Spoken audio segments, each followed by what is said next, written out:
नमस्कार मेरे साथियों। मैं नमन वर्मा फिर एक बार कानून के ज्ञान में आपका हार्दिक स्वागत एवं अभिनंदन करता हूं। मैं आज कानून के ज्ञान में आपके लिए बहुत ही महत्वपूर्ण जानकारी लेकर आया हूं और ये जानकारी केवल लॉ से रिलेटेड व्यक्तियों के लिए नहीं है। ये जो इंडिया में रहते हैं उनके लिए, सभी के लिए ये जानकारी बहुत ही ज़रूरी है, बहुत ही नेसेसरी है। और स्पेशली ये जो जानकारी है ये उत्तर प्रदेश के जनवासियों के लिए है। आज मैं motor vehicle act 2019 amendment act 2019 के द्वारा जो चालान रेट्स में वृद्धि हुई है उनके बारे में आज मैं आपको बताऊंगा। चलिए चलते हैं। Driving without licence. अगर कोई भी व्यक्ति ड्राइविंग करता है या राइडिंग करता है विदाउट लाइसेंस, उसके पास वैलिड लाइसेंस नहीं है, तो उस पर 2019 से पहले जो जुर्माना पड़ता था वो 500 रुपये का पड़ता था। लेकिन 2019 के बाद जो जुर्माना पड़ना स्टार्ट हुआ है वो 5000 रुपये हो गया है। अगर कोई भी व्यक्ति आज की डेट में विदाउट लाइसेंसिंग ड्राइविंग या राइडिंग करता है तो उसे 5000 रुपये का जुर्माना पड़ेगा। सेकंड आते हैं ओवर स्पीड। अगर कोई व्यक्ति ओवर स्पीड में गाड़ी चलाता है तो उस व्यक्ति पर जो पहले जुर्माना पड़ता था वो केवल 400 रुपये का पड़ता था, लेकिन अब वह जुर्माने की वृद्धि होकर 1000 से लेकर 2000 के बीच में हो गया है। आज की डेट में उस व्यक्ति पर 1000 से लेकर 2000 तक का जुर्माना पड़ सकता है। Third, driving without seat belt. कोई व्यक्ति 4 व्हीलर हो, 8 व्हीलर हो, 10 व्हीलर हो, कोई भी व्हीलर हो, अगर उसको विदाउट सीट बेल्ट चलाता है, ड्राइविंग करता है, तो उस पर पहले जो जुर्माना पड़ता था वो केवल 100 रुपीज़ का पड़ता था और अब वो 1000 रुपीज़ का हो गया है 2019 के बाद।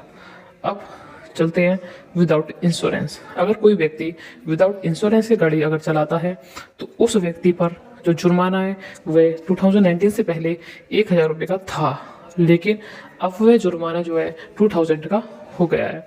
और इसके साथ साथ अगर कोई व्यक्ति विदाउट इंश्योरेंस ड्राइविंग या राइडिंग करता है तो उसको 3 महीने की जेल भी हो सकती है। ये भी 2019 amendment act of motor vehicle act में दे रखा है। Next, violating road regulations.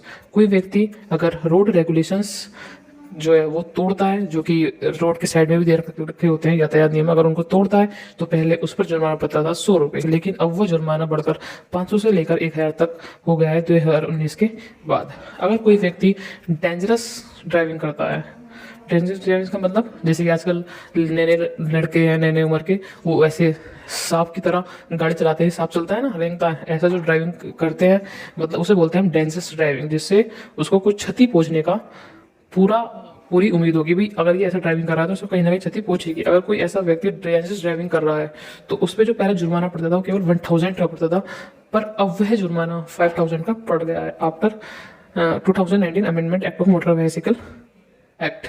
अब हम करते हैं जो कि राइडिंग विदाउट हेलमेट। अगर कोई व्यक्ति विदाउट हेलमेट राइडिंग करता है, मोटर व्हीकल चलाता है, तो उस पर जुर्माना पहले पड़ता था 100 रुपीज़ का, लेकिन अब वह जुर्माना 100 रुपीज़ से बढ़कर 1000 रुपये हो गया है। Next, note giving emergency vehicle like ambulance, free fire engine. Sorry, अगर कोई भी व्यक्ति अपनी बाइक चला रहा है, उसके पीछे अगर एम्बुलेंस आ रही है या कोई भी इमरजेंसी व्हीकल आ रही है जैसे कि फायर ब्रिगेड एक्सेट्रा, कोई भी गाड़ी आ रही है, अगर उसको पास नहीं दे रहा है तो वो लाइबल होगा 10,000 रुपीज़ का आज की डेट में, और वो पहले था केवल 500 रुपये का। 2019 से पहले 500 रुपये का था और अब है 10,000 रुपीज़ का। तो ये तो एक हमारी सोशल जिम्मेदारी बनती है कि अगर कोई भी हम एम्बुलेंस या कोई भी emergency vehicle, fire brigade etcetera अगर देखें तो उसका पास दें। अगर पास नहीं देंगे तो शायद हम भगवान की नज़र में भी गलत हो सकते हैं। Next, overloading to vehicle. देखिए, जो व्हीकल है, मोटरसाइकिल है, वो 2 पर्सन के लिए, एक तो वो जो राइड कर रहा है, एक उसके साथ जो पीछे बैठा है। अगर उसके अलावा कोई तीसरा व्यक्ति 3rd पर्सन अगर बाइक पर बैठा है तो वह गलत है।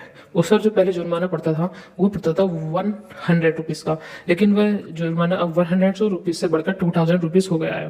2000 रुपीज़ के साथ साथ उस व्यक्ति को जो राइडिंग कर रहा है अपनी बाइक, 3 जनों को बिठाकर उसको 3 महीने की सजा भी हो सकती है। Next, juvenile offence.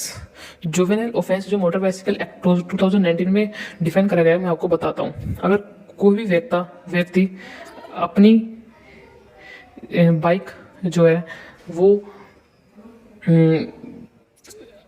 किसी जुवेनाइल बच्चे को देता है जिसकी उम्र 18 साल से कम है, तो वो व्यक्ति कानून की नज़र में एक्यूज्ड बन सकता है और उस पर कम से कम 25,000 का जुर्माना पड़ सकता है। उसे 3 महीने की नहीं 3 साल की सज़ा हो सकती है। 3 साल की सज़ा बहुत होती है, उसे काटनी पड़ सकती है। तो भाई कोई भी जना अपनी गाड़ी जुवेनाइल बच्चे को जिसके 18 साल से उम्र कम हो, जिसका लाइसेंस ना बना हो, उसे ना दें। Next, vehicle without permit. अगर कोई भी व्यक्ति वेहिकल चलाता है विदाउट परमिट के लिए तो उस पर 10,000 का जुर्माना पड़ सकता है और उसे 6 महीने की इम्प्रिजमेंट भी हो सकती है। यूजिंग हॉर्न इन साइलेंट जोन। अगर कोई भी व्यक्ति हॉर्न बजाता है साइलेंट जोन में, जैसे कि डीएम ऑफिस के सामने, एससी ऑफिस के सामने पोस्टर लगे हुए होते हैं कि यहाँ हॉर्न ना बजाएं, अगर ऐसे कुछ लोकेलिटी में कोई जना हॉर्न बजाता है तो उस पर 2,000 रुपीज़ का जुर्माना भी पड़ सकता है। तो ये कुछ मेन ऑफेंस थे according to the motor vehicle act 2019 amendment, जो कि 9 अगस्त 2019 से चालू हो गए हैं। और ऐसे ही 75 ऑफेंस जो है वो 2019 मोटर व्हीकल एक्ट में दे रखे हैं, पर जो मैंने आपको आज डिटेल में बताएं वो जो है नॉर्मल लोग ऐसे ऑफेंस करते हैं और यही ऑफेंस ज़्यादा देखने के लिए आजकल लोकेलिटी में मिलते हैं। तो जो मैंने आपको अब जो आपको सारे ऑफेंसेस बताए हैं, कृपया ऑफेंसेस ना करें। कहीं ना कहीं आप सरकार की नज़र में, लोग की नज़र में आप एक्यूज्ड बन सकते हैं। नेक्स्ट मैं आपको बताऊंगा, अगर आपका बाई चांस चालान भी कट जाए तो आप गूगल पर डालिए ऑनलाइन चालान। ऑनलाइन चालान जैसे कि आप डालेंगे तो फर्स्ट में ही आपको वेबसाइट मिल जाएगी ऑनलाइन चालान की। वहाँ जाकर आप वहाँ विजिट कर आप, जो कि साइड में भी चल रही है, फोटो मैंने आपको दिखाया है, इस पर आप जाएं और जाने के बाद आप अपना ई चालान भर दें। आपको कहीं एसपी ऑफिस जाने की, डिस्ट्रिक्ट कोर्ट जाने की कोई ज़रूरत नहीं है। आप सीधे सीधे नेट पे जाएं और उस चालान को भर दें। और वह चालान 1 महीने के अंदर आप भर देंगे तो आप ऑनलाइन भर सकते हैं। अगर आप 1 महीने के अंदर अंदर उस चालान को नहीं भरते हैं तो फिर वो आपका घर बैठे बैठे ऑनलाइन नहीं भरा जाएगा, फिर आपको एसपी ऑफिस विजिट करना पड़ेगा। एसपी ऑफिस में भी आप विजिट नहीं करते हैं तो 6 महीने के बाद वो जो चालान है वो डिस्ट्रिक्ट कोर्ट में पहुंच जाएगा। फिर आपको वहाँ एक एडवोकेट करना पड़ेगा और एडवोकेट की जरिए ही आप कोर्ट में जाएंगे और अपना चालान भरेंगे। तो ये बहुत लंबा प्रोसेस हो जाता है। तो शुरू में अगर आपका चालान कट जाए तो आप गूगल पे जाइए, ई चालान डालिए, ऑनलाइन चालान डालिए और फर्स्ट ही वेबसाइट पर विजिट करके अपना चालान भरिए। ठीक है, ये सब एक महत्वपूर्ण जानकारी है जो कि हर किसी इंसान को पता होनी चाहिए। ठीक है, तो आज की मेरी क्लास इतनी ही है और मुझे ध्यान से सुनने के लिए बहुत बहुत धन्यवाद। नमस्कार, अगली क्लास में मिलेंगे।